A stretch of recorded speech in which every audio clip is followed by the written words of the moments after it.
হযরতে দাউদ আলাইহিস সালাম নাম শুনছেন নি? কথা কয় না, নাম শুনছেন? দাউদ আলাইহিস সালামের সন্তানের নাম হচ্ছে হযরতে সুলাইমান আলাইহিস সালাম। বাবাও নবী, ছেলেও, কথা কয় না, বাবাও নবী, ছেলেও নবী।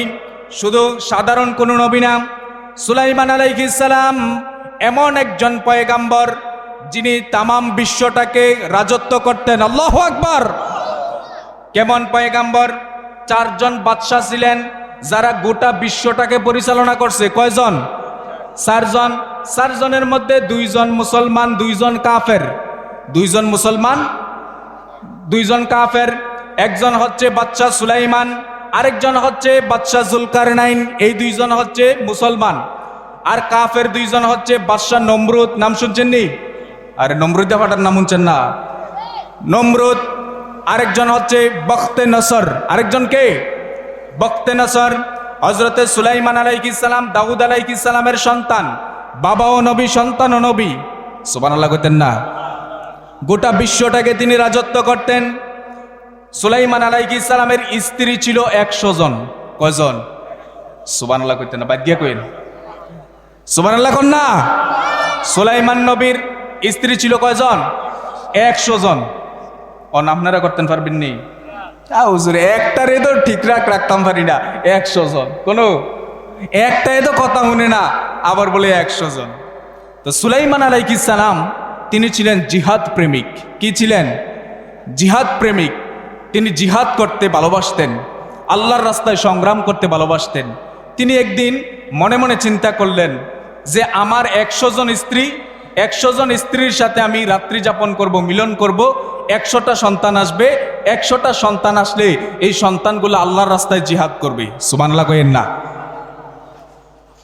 আল্লাহর রাস্তায় কি করবে? জিহাদ করবে। এই চিন্তা করে তিনি 100 জন স্ত্রীর সাথে রাত্রি যাপন করলেন। আল্লাহু আকবার বলেন।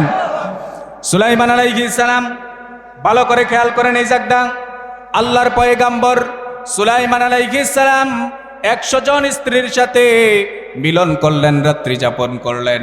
100 জনের সাথে রাত্রি যাপন করার পরে তার চিন্তা হলো 100 জনের সাথে যদি রাত্রি যাপন করি তাহলে 100টা সন্তান যদি আসে তারা আল্লাহর রাস্তায় জিহাদ করতে পারবে।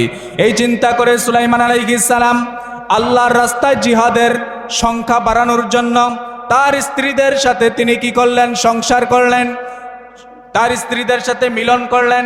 মিলন করার পরে 100 জনের মধ্যে কোনো স্ত্রীর গর্ভেই সন্তান আসলো না। সুবহানাল্লাহ বলবেন না? শুধুমাত্র একজন স্ত্রীর গর্ভের মধ্যে একটা সন্তান এসেছে, যেই সন্তানটা ছিল নিষ্প্রাণ, মৃত। শুধু মৃত নয়, আমাদের মতো স্বাভাবিক ছিল না, হাত ছিল না, পাও ছিল না। কেন কেন? ভালো করে খেয়াল করেন। আল্লাহর নবী পয়গাম্বর হওয়ার পরেও তার সন্তানটা ভালো হয় নাই। কেন হয় নাই? সুলাইমান নবী মনে মনে চিন্তা করেছিলেন আমার যদি বেশি সন্তান হয় তাইলে তাদেরকে দিয়ে জিহাদের ময়দানে জিহাদ করাবো। 100 জনের সাথে মিলন করলে 100টা সন্তান হবে। তিনি একটা কথা বলতে ভুলে গিয়েছিলেন। সেই কথাটা হলো আমি যদি ইনশাআল্লাহ 100 জনের সাথে সংসার করি, সহবাস করি, 100টা সন্তান আসবে। এই ইনশাআল্লাহ বলতে তিনি ভুলে গিয়েছিলেন। এই জন্য রব্বুল আলামিন 100 জন স্ত্রীর মধ্যে কোনো স্ত্রীর গর্ভের মধ্যে সন্তান দেন নাই। শুধু একজন স্ত্রীর গর্ভে একটা নিষ্প্রাণ সন্তান দিছে, যার হাতও নাই, পাও নাই। আল্লাহু আকবার।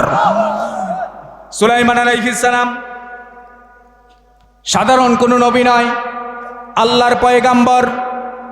তিনি তার একজন বিবির ঘরে যখন নিষ্প্রাণ সন্তানটা আসলো, এই দৃশ্যটা দেখেছে তার দাসী। দেখার পরে তিনি মনে মনে চিন্তা করলেন এই বাচ্চাটারে কি করা যায়। তার দাসীটা বাচ্চাটাকে, নিষ্প্রাণ সন্তানটাকে, সুলাইমান নবীর একটা আসন ছিল, তক্ত ছিল, এই আসনটার মধ্যে এসে তিনি রেখে দিয়েছেন। সুবহানাল্লাহ বলেন। আল্লাহর পয়গম্বর সুলাইমান নবী তিনি যখন আসনের মধ্যে বসার জন্য আসলেন, আসার পরে তিনি দেখলেন একটা নিষ্প্রাণ সন্তান, যার হাতও নাই, পাও নাই, শরীরের মধ্যে রূহ বলতে কোনো কিছু নাই। তিনি বুঝতে পারলেন আরে 100টা স্ত্রীর সাথে যখন আমি মিলন করেছিলাম, মনে মনে আমি মিলন করার সময় ইনশাল্লাহ বলি নাই যে আল্লাহ যদি আমাকে ইনশাল্লাহ সন্তান দেয়। এই ইনশাল্লাহ বলতে ভুলে যাওয়ার কারণে হয়তো রব্বুল আলামিন আমার প্রতি একটু অসন্তুষ্ট, হয়তো রব্বুল আলামিন আমাকে পরীক্ষা করার জন্য এই সন্তানটা দান করেছে, বাকি আরেকটা সন্তানও দান করে নাই। তাইলে চিন্তা করে দেখেন মুসলমান, আমরা যখন কোনো ভালো কাজ করব তাহলে ইনশাল্লাহ বলবো, ঠিক কিনা বলেন? তারপরে রব্বুল আলামিন যেটাই আপনাকে দান করবে এটাই নিয়েই শুকরিয়া আদায় করবেন। কথা কোন ঠিক কিনা? আল্লাহ রব্বুল আলামিন যা আপনাকে দান করবে তা নিয়ে শুকরিয়া আদায় করার দরকার আছে না নাই? কথা কয় না, আছে না নাই? অনেকে কয় হুজুর আমার 5টা মাইয়া, একটা ফলাও নাই, শুকরিয়া নাই। কথা কোন ঠিক কিনা? অভিযোগ আছে না নাই? কয় হুজুর আমার 5টা ফলা, একটা মাইয়াও নাই। আবার কয় হুজুর আমার একটা ছেলেও নাই, মেয়েও নাই। ছেলে দেয় আল্লাহ, মেয়েও দেয় আল্লাহ, ঠিক কিনা বলেন? না দেয়ার মালিকও কে? আল্লাহ চাইলে সন্তান দেয়, না চাইলে কাউকে দান করেন। কথা কোন ঠিক কিনা? কিন্তু সব সময় শুকরিয়া আদায় করার দরকার আছে না নাই? এজন্য সকলে একবার পড়েন আলহামদুলিল্লাহ।